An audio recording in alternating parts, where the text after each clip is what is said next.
Maybe you buy a pre-workout and then you get upsold on a pack of 3.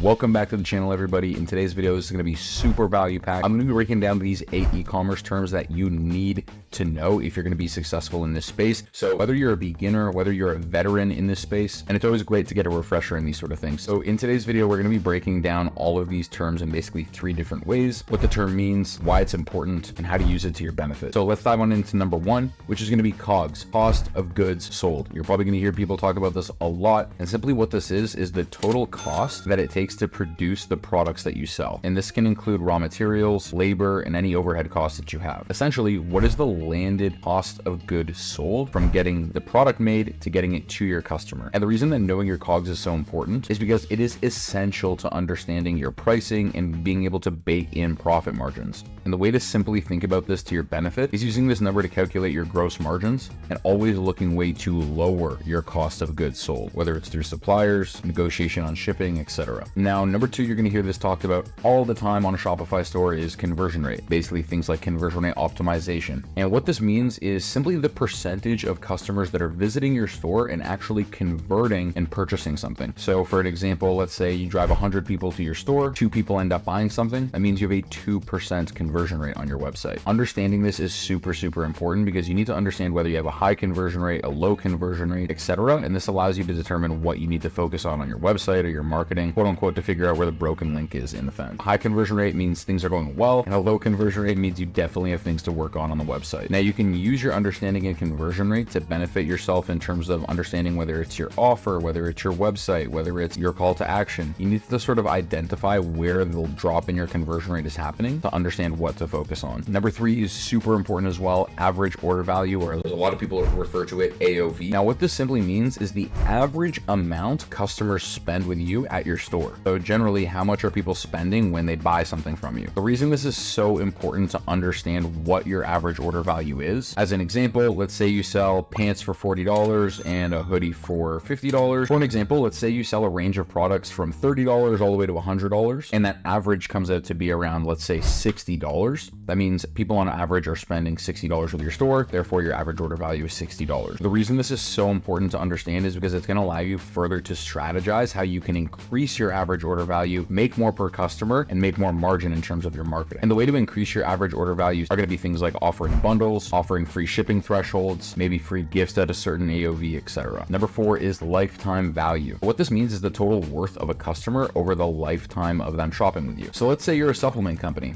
You probably have a lot of recurring customers, meaning people are continuously coming back and shopping from you as they finish their pre-workout, for example, meaning your lifetime value is probably extremely high. So let's say on average, a customer's average order value with your brand is $50, and over their lifetime of shopping with you, they'll probably purchase 5 times. So 5 times 50, that means their lifetime value to your brand is going to be worth $250. And the reason this is so important to understand is, again, it's going to allow you to determine better ways to strategize your marketing towards acquiring new customers. This isn't just for a supplement brand, right? LTV is applied to every single business, and you can grow this by offering new products, loyalty programs, etc. And leading into that, cost per acquisition, that's actually number 5, something people refer to as CPA, cost per acquisition. And what this means is simply the cost to acquire a customer in your business. So if you're utilizing paid advertisements, so even with organic marketing, right, you're investing into content, etc. And with paid ads, you're investing into ad spend. That's creating a cost per acquisition where you're actually paying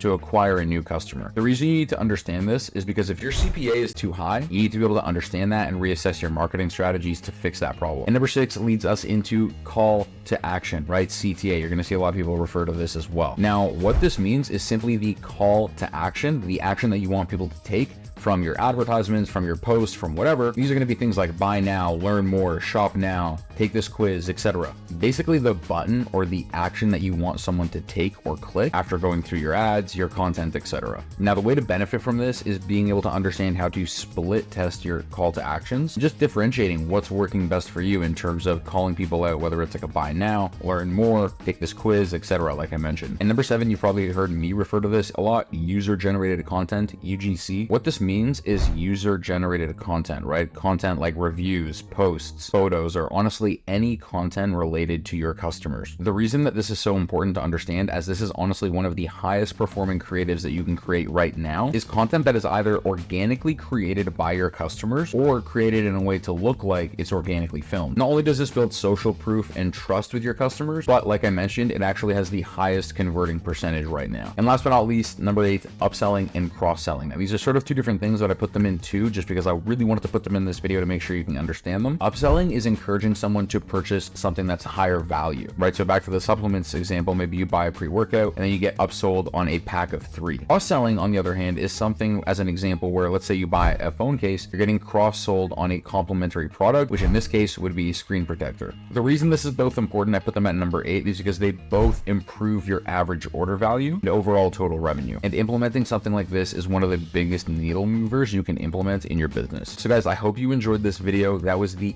8 e-commerce terms you need to know, right? Just as a surface level if you're going to be successful in this industry. As always, links in the description to all of our free trainings and case studies, as well as the ability to apply to work with our team and have us help scale your brand. So as always, guys, thank you so much for watching. Like, comment, and subscribe, and I will see you in the next one.